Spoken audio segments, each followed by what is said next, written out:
The world's coming after you. His fate is written.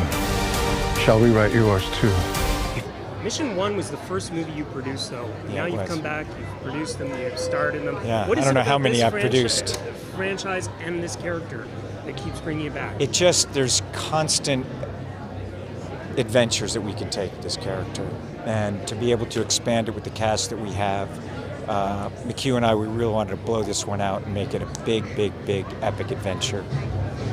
And I get to travel the world, and I get to, I always wanted to go make movies. I wanted to travel the world. I wanted to be in other cultures and not just visit, but you get to know people by working with them, and then to be able to celebrate, the geography, show people things that we love in different countries.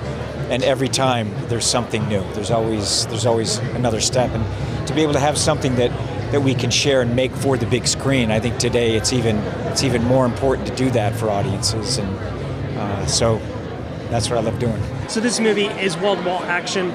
You and Tom, that scene in Rome, handcuffed to Tom, driving. Yeah. How did you build up the nerve for that? We spent 5 months drifting together, being handcuffed, working out what the physical dynamic would be, and choreographed it like a dance, So you kind of want a scene to be constructed where two characters who don't know each other, are trying to get away from each other, are being forced through circumstance and pressure and stakes to have to work together. And they don't know it, but the audience, the characters don't know, but the audience are already seeing them working as a team. Just so everyone knows, that's real action.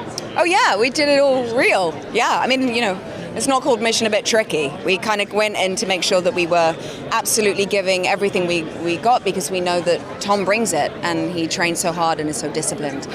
Love you. Oh my God, I love so you! scary. No, it's heaven! I haven't seen her today. Thank you for that. She's my favourite woman in the world. Oh, you're my Obsessed. favourite. I love you. She's the best. And she's so amazing in this. And we met 16 years ago. It's stunning. You did? Her?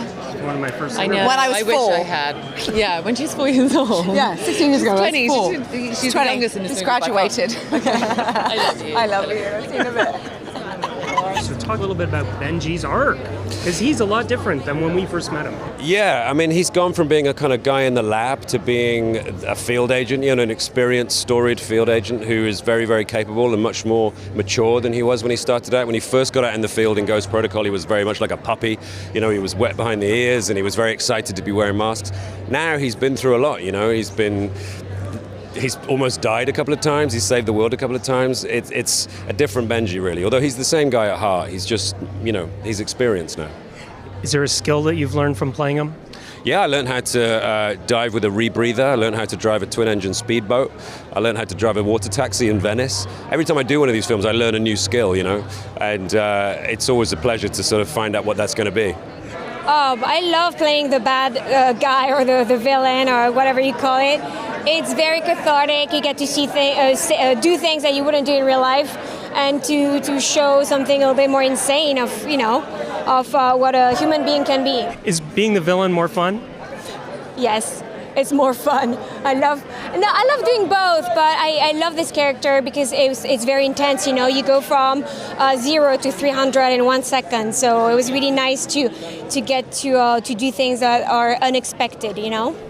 So is it true that you took up skydiving because of Tom Cruise? Yes, it's true. It's when I wrapped the movie, I asked him, where should I go to learn how to skydive? I would love to skydive. He inspired me. And he gifted me as a wrap gift the lessons of, learning how to skydive. So he found a teacher for me, and then I trained for like 10 days, I think, approximately. And then I got my A license. And then I kept going by myself and just keep jumping, because I'm hooked now. So this comes after Top Gun Maverick. Yeah. So you're flying planes and now you're running. Yep. How did you keep up with Tom? I'm still trying to keep up with him. I don't know the secret. I'm just very, very on the edge of catching him and not catching him. Trying to say, Tom, can you slow down so that I can come up to your level? But he's incredible. It's hard. Okay, so Eugene Kittredge is back. Yeah. How do you react when you get that call after 27 years? I thought they were kidding, of course. And then 2 days later, I'm on a phone with Christopher McQuarrie talking about the character. And do I want to come back and flesh him out? And what do you say? No, I don't think so. Yeah, no, I was very thrilled. It's beautiful what they've done with the character, allowed me to do with the character, and the franchise is the best one yet. Oh, how's he different this time? He's graver. He knows a lot more. He doesn't fly off the handle as much as he did before. He's weathered and wiser, and still has something to learn. White Widow, she's such a great character. What have you liked most about her arc over the last couple movies? I have loved playing someone so strange.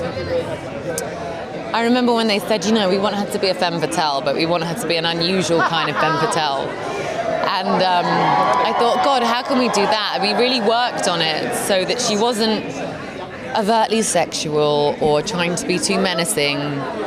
And I think because I had Vanessa Redgrave in the first movie, plays my mother as my benchmark, I studied her so much. With her as my guide, I just wanted to even remotely embody the kind of playfulness that she had with somebody that was so in power, but so unusual with that power, in the sense that they didn't have to be aggressive or assert it. They could be charming and, slightly unexpected and strange, and I love playing someone, a little bit strange. Congrats on your villain, Gabriel. Thank you. Yeah. What separates him from the other villains we've seen so far in the Mission Impossible movies? Well, I think his history with with Ethan, really. The fact that he knows Ethan before Ethan was who he became. People who know you well, they may know your weaknesses, they may know your trajectories.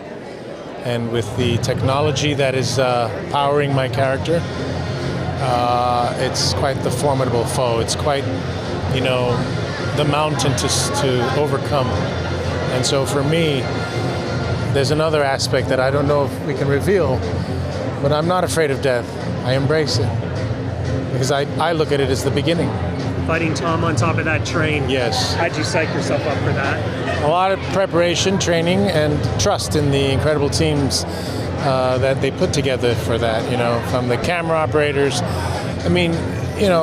Tom is known for picking the best, so I'm glad to be included in that group. None of our lives can matter more than this mission. I don't accept that.